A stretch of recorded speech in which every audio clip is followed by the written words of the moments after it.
जय हो श्री कृष्ण। अथ 5वां अध्याय। भगवत गीता जी का पाठ मैं इसलिए आपको हिंदी में सुनाती हूँ क्योंकि बहुत से लोगों को संस्कृत समझ नहीं आती।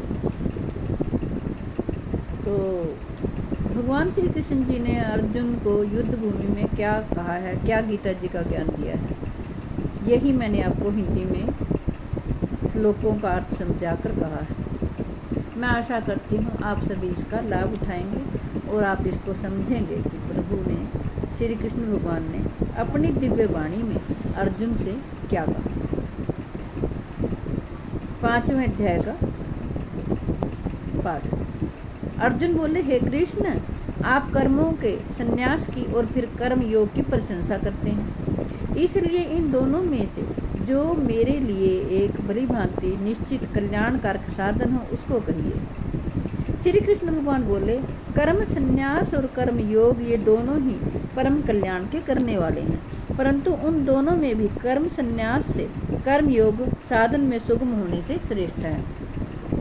श्री कृष्ण भगवान कहते हैं, हे अर्जुन, जो पुरुष ना किसी से द्वेष करता है और ना किसी की आकांक्षा करता है, वह कर्मयोगी सदा संन्यासी ही समझने योग्य है, क्योंकि राग द्वेष आदि द्वंद्वों से रहित पुरुष सुखपूर्वक संसार बंधन से मुक्त हो जाता है।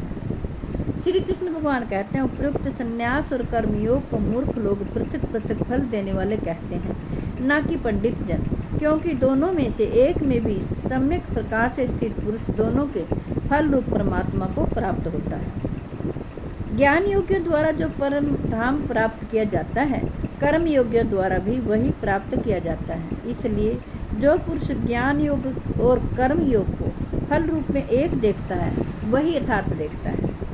परंतु हे अर्जुन, श्री कृष्ण भगवान कहते हैं, कर्म योग के बिना संन्यास अर्थात मन, इंद्रिय और शरीर द्वारा होने वाले संपूर्ण कर्मों में कर्तापन का त्याग प्राप्त होना कठिन है और भगवत स्वरूप को मनन करने वाला कर्मयोगी पर ब्रह्म परमात्मा को शीघ्र ही प्राप्त हो जाता है। प्रभु कहते हैं, जिसका मन अपने वश में है, जो जितेंद्रिय एवं विशुद्ध अंतःकरण वाला है और संपूर्ण प्राणियों का आत्म रूप परमात्मा ही जिसका आत्मा है, ऐसा कर्मयोगी कर्म करता हुआ भी लिप्त नहीं होता। प्रभु कहते हैं, तत्व को जानने वाला सांख्य योगी तो देखता हुआ, सुनता हुआ, स्पर्श करता हुआ, सूंघता हुआ, भोजन करता हुआ, गमन करता हुआ, सोता हुआ, श्वास लेता हुआ, बोलता हुआ, त्यागता हुआ, ग्रहण करता हुआ तथा आँखों को खोलता और मूंदता हुआ भी सब इंद्रियां अपने अपने अर्थों में बरत रही है, इस प्रकार समझ कर कि निस्संदेह ऐसा माने कि मैं कुछ भी नहीं करता हूँ। जो पुरुष सब कर्मों को परमात्मा में अर्पण करके आसक्ति को त्याग कर कर्म करता है, वह पुरुष जल से कमल के पत्ते की भांति पाप से लिप्त नहीं होता। श्री कृष्ण भगवान कहते हैं, कर्म योगी ममत्व बुद्धि रहित केवल इंद्रिय, मन, बुद्धि और शरीर द्वारा भी आसक्ति को त्याग कर अंतःकरण की सिद्धि के लिए कर्म करते हैं। कर्म योगी कर्मों के फल का त्याग करके भक्त प्राप्ति रूप शांति को प्राप्त होता है और सकाम पुरुष कामना की प्रेरणा से फल में आसक्त होकर बंधता है। श्री कृष्ण भगवान कहते हैं, अंतःकरण जिनके वश में है, ऐसा सांख्य योग का आचरण करने वाला पुरुष ना करता हुआ और न करवाता हुआ ही नव द्वारों वाले शरीर घर में सब कर्मों को मन से त्याग कर आनंद पूर्वक घन परमात्मा के स्वरूप में स्थित रहता है। परमेश्वर मनुष्यों के ना तो कर्म बंधन की और न कर्मों की और न कर्म फल के संयोग की ही रचना करते हैं, किंतु स्वभाव ही बरत रहा है। सर्वव्यापी परमेश्वर भी ना किसी के पाप कर्म को और न किसी के शुभ कर्म को ही ग्रहण करता है, किंतु अज्ञान के द्वारा ज्ञान ढका हुआ है, उसी से सब अज्ञानी मनुष्य मोहित हो रहे हैं। परंतु जिनका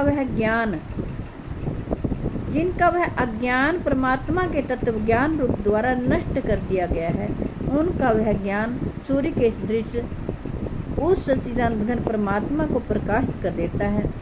जिनका मन तद्रूप हो रहा है, जिनकी बुद्धि तद्रूप हो रही है और सच्चिदानंद घन परमात्मा में ही जिनकी निरंतर एक ही भाव से स्थिति है, ऐसे तत्परायण पुरुष ज्ञान के द्वारा पाप रहित होकर अपुनरावृत्ति को अर्थात परम शांति को प्राप्त होते हैं।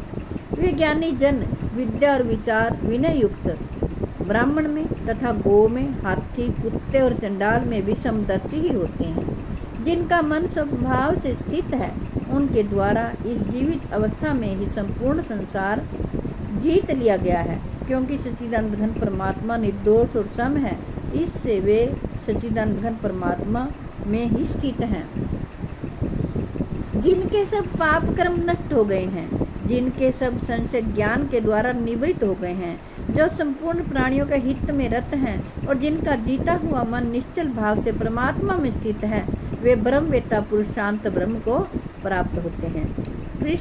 कृष्ण जी कहते हैं, काम क्रोध से रहित जीते हुए चित्त वाले पर ब्रह्म परमात्मा का साक्षात्कार किए हुए ज्ञानी पुरुषों के लिए सब ओर से शांत पर ब्रह्म परमात्मा ही परिपूर्ण है। प्रभु कहते हैं,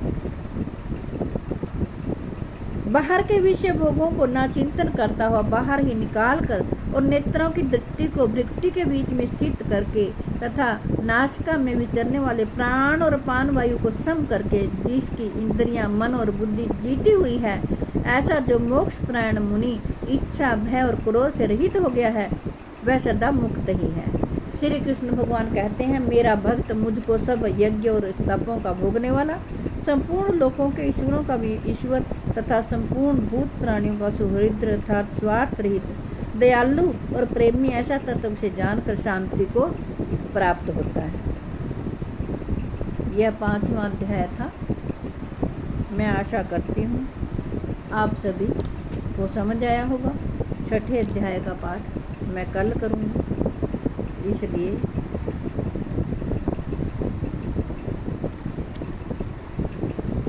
आज यहीं पर विश्राम करते हैं। जय हो श्री कृष्ण।